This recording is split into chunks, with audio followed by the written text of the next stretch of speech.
নমস্কার বন্ধুরা, তোমাদের সকলকে স্বাগত জানাই আমার ইউটিউব চ্যানেল মৌমিতা টিউটোরিয়াল হোমে।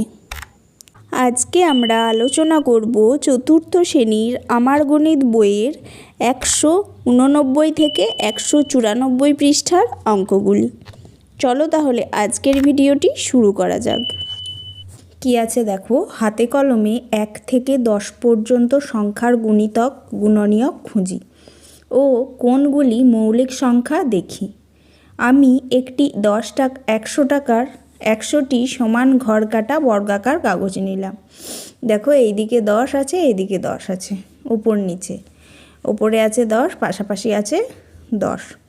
এবার নিচে কি বলেছে দেখো, ছবির মতো লম্বালম্বিভাবে একের প্রতি ঘরে সবুজ রং দিলাম।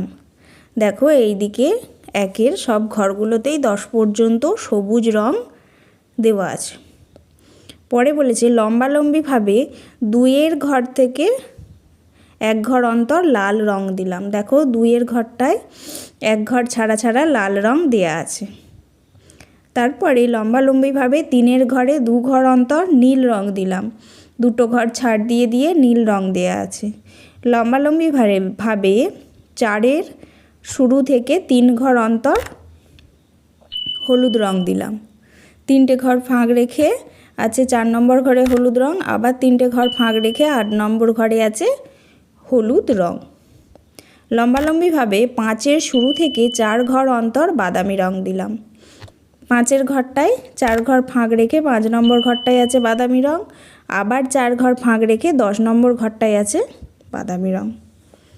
লম্বালম্বিভাবে 6-এর শুরু থেকে 5 ঘর অন্তর বেগুনি রং দিলাম। 6-এর ঘরটায় 5 ঘর ফাঁক রেখে 6 নম্বর ঘরটায় বেগুনি রং আছে। তারপরে দেখছি 4টে ঘর আছে আর 5টা ঘর নেই, তাই পরবর্তী রংটা আর দেওয়া যায়নি। লম্বালম্বিভাবে 7-এর শুরু থেকে 6 ঘর অন্তর কমলা রং দিলাম। 7-এর ঘরটাতেও আমরা দেখছি 6 ঘর বাদ দিয়ে 7 নম্বর ঘরটাতে কমলা রং আছে। লম্বালম্বিভাবে 8-এর শুরু থেকে 7 ঘর অন্তর নিজের খুশি মতো রং দিই। এখানে দেখো 7টা ঘর ছেড়ে 8 নম্বর ঘরটায় আমি সবুজ রং দিয়েছি। লম্বালম্বিভাবে 9-এর শুরু থেকে 8 ঘর অন্তর নিজের খুশি মতো রং দিই। দেখো 8 ঘর ছেড়ে 9 নম্বর ঘরটায় নীল রং দিয়েছি। লম্বালম্বিভাবে 10-এর শুরু থেকে 9 ঘর অন্তর নিজের খুশি মতো রং দিই। 9 ঘর ছেড়ে 10 নম্বর ঘরটায় দিয়েছি গোলাপি রং। এবার গুণনীয়ক গুণিতক আমরা কিভাবে পাবো, এখানে বলেছে, ওপরেই বলেছিল গুণনীয়ক গুণিতক খুঁজি। দেখো এইদিকে 2-এর ঘরে 2-এর গুণিতকগুলো পরপর লাল রং দেয়া আছে, 2, 4, 6, 8, 10 2-এর গুণিতকগুলো। 3-এর ঘরেও তাই, 3-এর গুণিতকগুলোই দেয়া আছে দেখো নীল রং, 3, 6, 9। 4-এর ঘরেও তাই, 4-এ আছে 8-এ আছে 4-এর গুণিতক। 5-এর ঘরে 5-এ আছে 10-এ আছে, এগুলো 5-এর গুণিতক। 6-এর ঘরেও 6-এ আছে, 12 পর্যন্ত ঘর নেই তাই 12-র ঘরে নেই। 7-এর ঘরে 7-এ আছে, 8-এর ঘরে 8-এ আছে, 9-এর ঘরে 9-এ আছে, 10-এর ঘরে 10-এ গুণিতক আছে। এইভাবে গুণনীয়কগুলোও আছে দেখো। 2-এর গুণিতক এই আড়াআড়ি দেখো, এরপর 2-এর গুণিতক 1 আর 2, তাহলে 1 নম্বর আর 2 নম্বর ঘরটাই আছে। 3-এর গুণিতক দেখো 1 আর 3। এবার লম্বালম্বি দেখবে না, এবার দেখবে পাশাপাশি। 3-এর গুণিতক 1 আর 3, দেখো একটা সবুজ 3 এইদিকে, একটা সবুজ 1-এর ঘরে 3, 3-এর 1-এর ঘরে সবুজ রং আর 3-এর ঘরে নীল রং, তাহলে গুণনীয়ক হলো 3-এর গুণনীয়ক 1 আর 3। 4-এর ঘরে দেখো 4-এর গুণনীয়ক কী হবে, 1, 2 আর 4, তাহলে এই দিকে পাশাপাশি দেখলে দেখো 1-এ সবুজ রং আছে, 2-এ লাল রং আছে, 4-এ হলুদ রং আছে। 4-এর গুণনীয়ক পাশাপাশি দেখবে। 5-এরও কী আছে, 5-এর গুণনীয়ক 1 আর 5, দেখো পাশাপাশি এইদিকে 1 আর 5 নম্বর ঘরটাতেই রং আছে। 6-এর কী কী গুণনীয়ক আছে, 1, 2, 3, 6, পাশাপাশি দেখো 3টের ঘরেই রং আছে, বাকি ঘরগুলো ফাঁকা। 7-এর গুণনীয়ক 1 আর 7, এখানেও তাই 1 আর 7 নম্বর ঘরটায় রং আছে। 8-এর গুণনীয়ক 1, 2, 4, 8, এখানে সেই ঘরগুলোতেই রং আছে।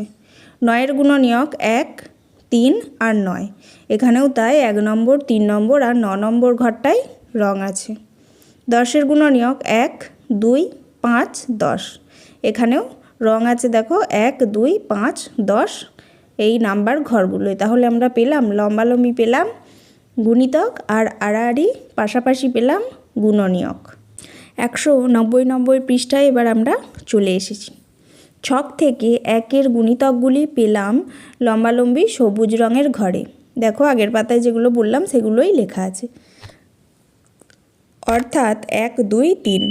2-এর গুণিতকগুলি পেলাম 2, 4, 6, 8, 10, আমি আগের পাতায় যেগুলো বলে দিলাম। দেখো 3-এর গুণিতক পেলাম নীল ঘরে 3, 6, 9।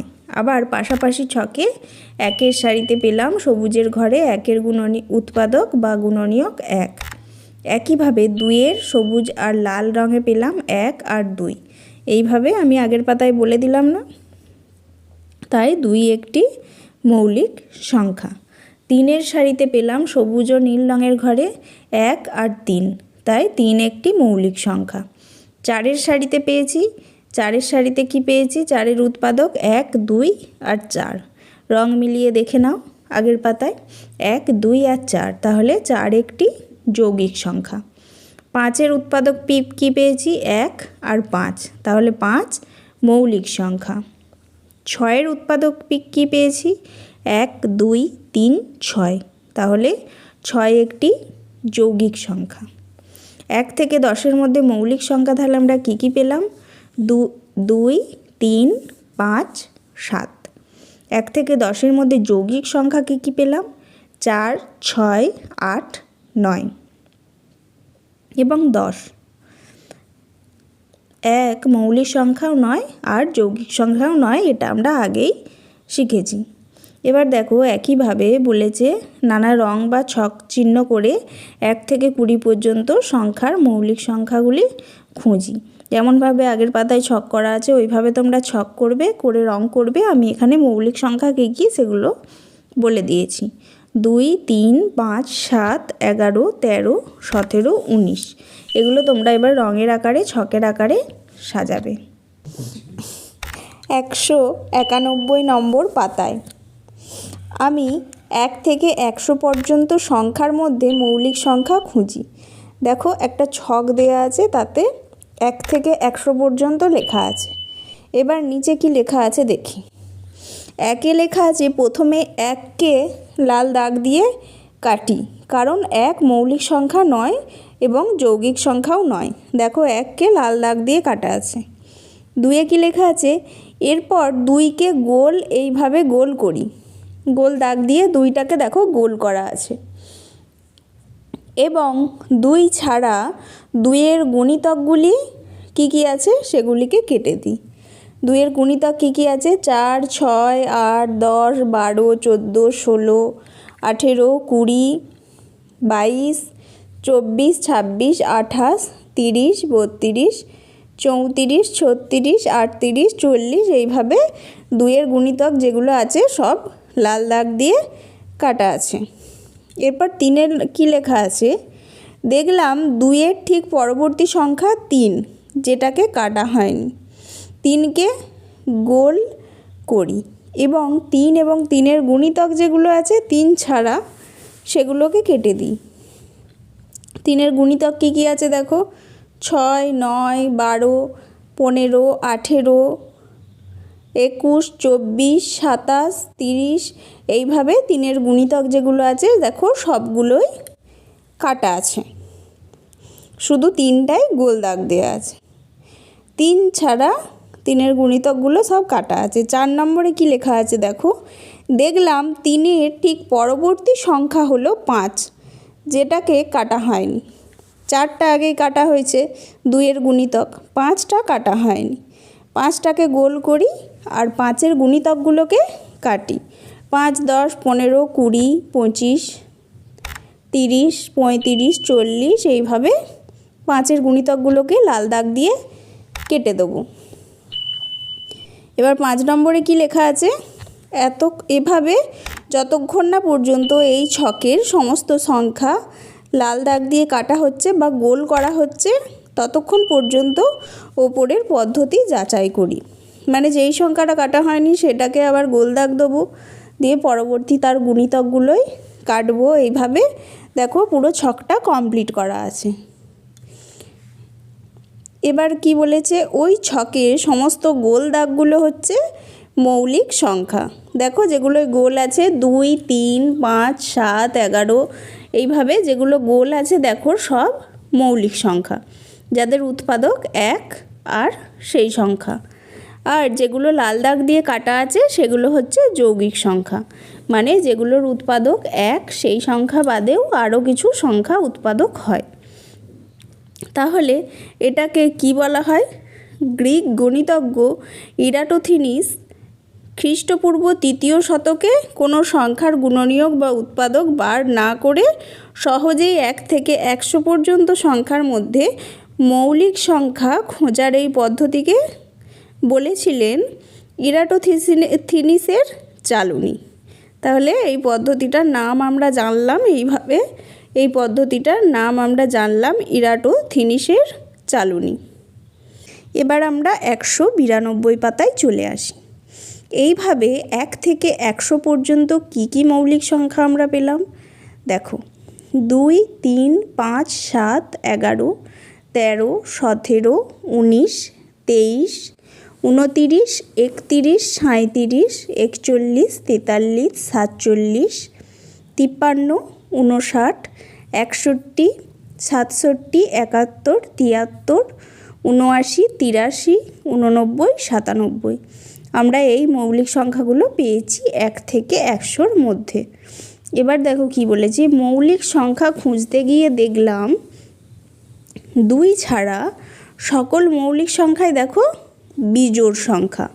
সব মৌলিক সংখ্যাগুলোই বিজোড়, একটাও জোড় সংখ্যা নেই, শুধু 2টা ছাড়া। কেবলমাত্র জোড় মৌলিক সংখ্যা হলো 2, আর সব থেকে ছোট মৌলিক সংখ্যা 2।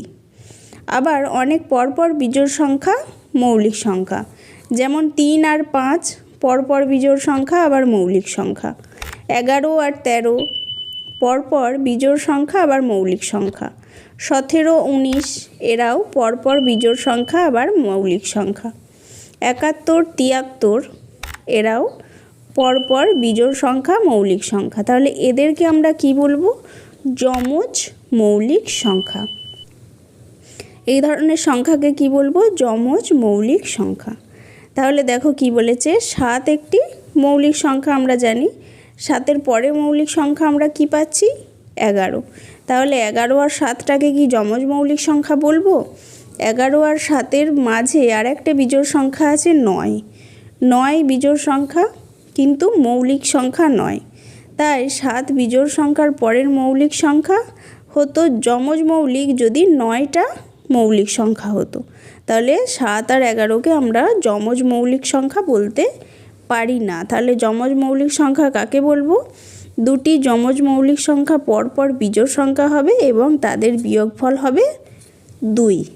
পরপর 2টি মৌলিক সংখ্যা পাবো যাদের বিয়োগফল পাবো 2। যমজ মৌলিক সংখ্যা হলো সেই 2টি মৌলিক সংখ্যা যাদের বিয়োগফল হবে 2। তাহলে আমরা শিখলাম আগের পাতায় মৌলিক সংখ্যা, এই পাতায় শিখলাম যমজ মৌলিক সংখ্যা কাকে বলে। 193 পাতায় চলে আসি। গাছের ফলে মৌলিক সংখ্যা লিখি।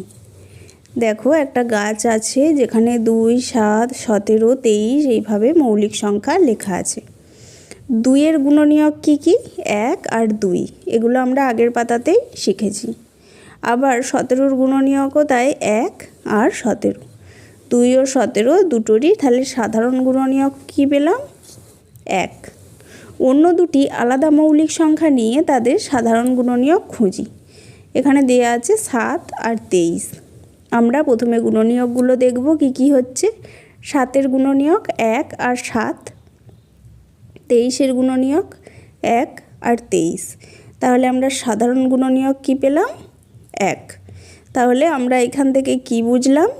যে কোনো দুটি মৌলিক সংখ্যা, আলাদা আলাদা মৌলিক সংখ্যা, তাদের সাধারণ গুণনীয়ক সবসময় একই হবে। নিজে দুটো সংখ্যা বসিয়ে করতে বলেছে। দেখো এখানে আমি 11 বসিয়েছি, মৌলিক সংখ্যা 11 আর 37। যাদের উৎপাদক আমরা পেয়েছি 11-র পেয়েছি 1 আর 11, 37-এর পেয়েছি 1 আর 37। তাহলে দুজনেরই সাধারণ গুণনীয়ক পেলাম 1। তাহলে আমরা কি শিখলাম? যে কোনো দুটি আলাদা আলাদা মৌলিক সংখ্যার সাধারণ গুণনীয়ক সবসময় 1 হবে। 194 পাতায় চলে আসি। পাথরের গায়ে যৌগিক সংখ্যা লিখি।